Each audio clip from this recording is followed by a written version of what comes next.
Olá, seja muito bem-vindo ao canal Tenho Direito. Se você ainda não é inscrito no canal, se inscreva, deixe seu gostei e compartilhe esse vídeo. Hoje eu vou te explicar o que vem a ser lockdown. Em fevereiro, o governo decretou estado de calamidade pública em função dos efeitos negativos em função da pandemia provocada pelo Covid-19. De lá para cá, várias medidas foram tomadas, tanto para poder impulsionar a economia, tanto para poder resguardar a saúde da população brasileira. A primeira medida foi uma sugestão, que é o isolamento social. O governo veio e disse: o estado de calamidade pública já foi decretado, é uma situação grave, nós não temos vacina. Então, o único meio para poder frear a contaminação da população brasileira é que todos fiquem em casa, em isolamento social. Só saia na rua se for estritamente necessário ou você trabalha em algum serviço essencial que você não possa ficar em casa. Porém, eu acho que muitos da população não entenderam a gravidade, continuaram indo para as ruas, inclusive não utilizando máscaras, e o número de contaminação começou a aumentar. Então, o segundo passo foi as autoridades públicas decretarem a quarentena no Brasil, onde o povo tinha que ficar em casa, fechando os estabelecimentos comerciais. Era uma forma de fazer com que a população não saísse. Se está tudo fechado, não tem o que fazer. O número de contaminação ficou bem abaixo do esperado.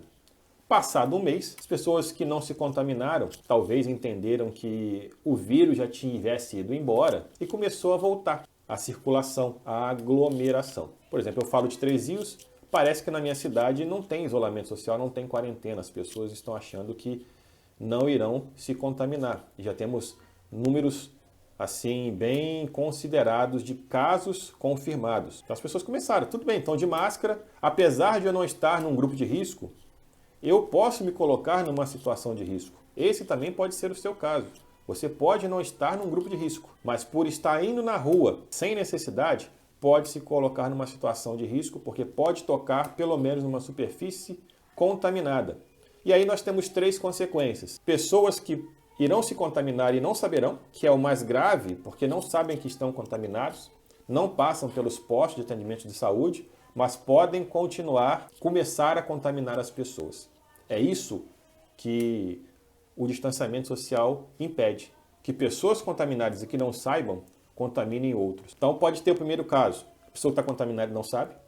Pode sim ter o segundo caso, de que você pode pegar e ter apenas sintomas de uma gripe normal e passar ileso por esse vírus, mas não significa que você está imune, porque os estudos ainda não são conclusivos quanto à imunidade de quem já se contaminou. Então sim, você pode ter a segunda contaminação, ou se você está curado, se você não vai se contaminar mais, mesmo que tenha contato de novo com o vírus, você vai portar o vírus e pode contaminar alguém da sua família, alguém que você conhece, então é muito preocupante.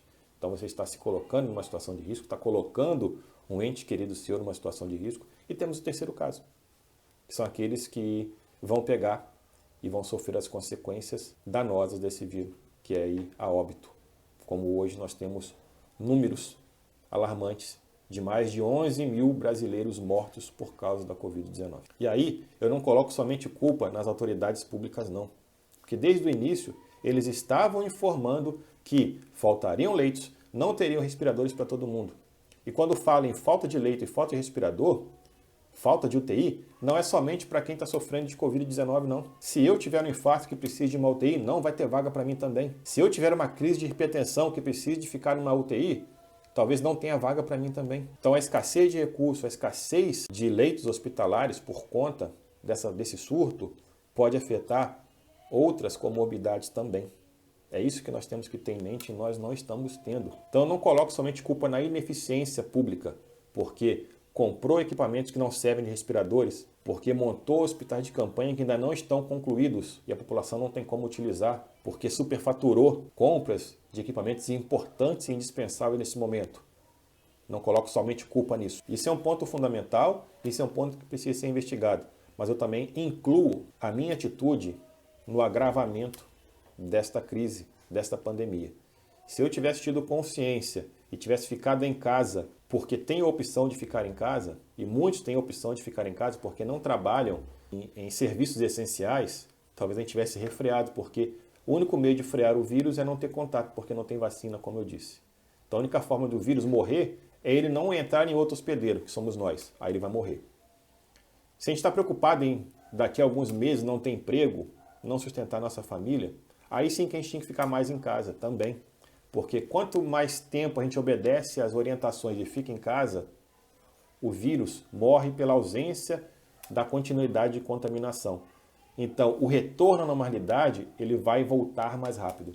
Agora, quanto mais eu sair para a rua, muitos não têm condições de ficar porque precisam trabalhar, porque são autônomos, e a ajuda que o governo está dando não ajuda, é somente uma contribuição, mas não satisfaz a necessidade da família, eu entendo isso tudo.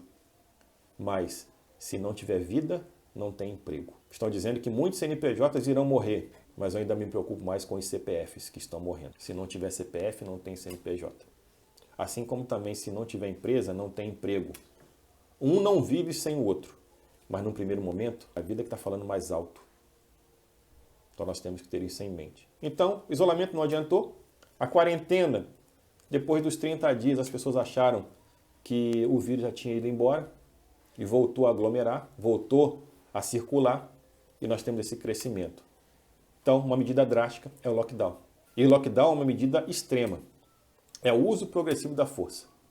Foi pedido para ficar em casa, agora o governo está nos obrigando a ficar em casa. Se na sua cidade ainda não chegou, pode chegar. E o governo, desde decretação de multa por sair sem motivo e até prisão por desobediência, pode acontecer também. É a medida extrema. Eu não fiquei por livre e espontânea vontade, eu estou sendo coagido a ficar em casa. Para refrear esse vírus. A vacina para o vírus chama-se Fique em Casa. Essa é a vacina.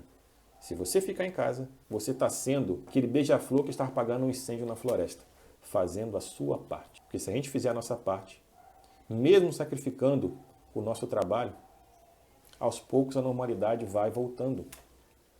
E quanto mais pessoas ficarem em casa, mais rápido é o retorno. Mais rápido a gente volta a trabalhar. Mais rápido a economia volta a girar. Agora, quanto mais pessoas saírem de casa sem necessidade, mais longe fica o retorno à normalidade. Aí sim os efeitos são preocupantes. As empresas vão quebrar, o desemprego vai acontecer, vai faltar sustento dentro de casa e o problema que já está grande vai aumentar. Aí o Estado não vai suportar. Então pense nisso. Pense na sua família, pense em você, pense naqueles que você conhece, naqueles que você gosta. Se você não tiver obrigação de sair, fique em casa. Se proteja, proteja a sua família. Espero que vocês tenham entendido o que é lockdown. É uma medida de força, porque muito de nós não obedeceu.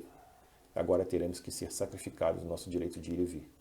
É uma medida de exceção, que se for colocada ou se as pessoas se conscientizarem, em breve estaremos todos normalmente trabalhando, mesmo que à custa de mais de 11 mil mortos no Brasil, que pode estar o ente querido nosso. Um grande abraço e até a próxima.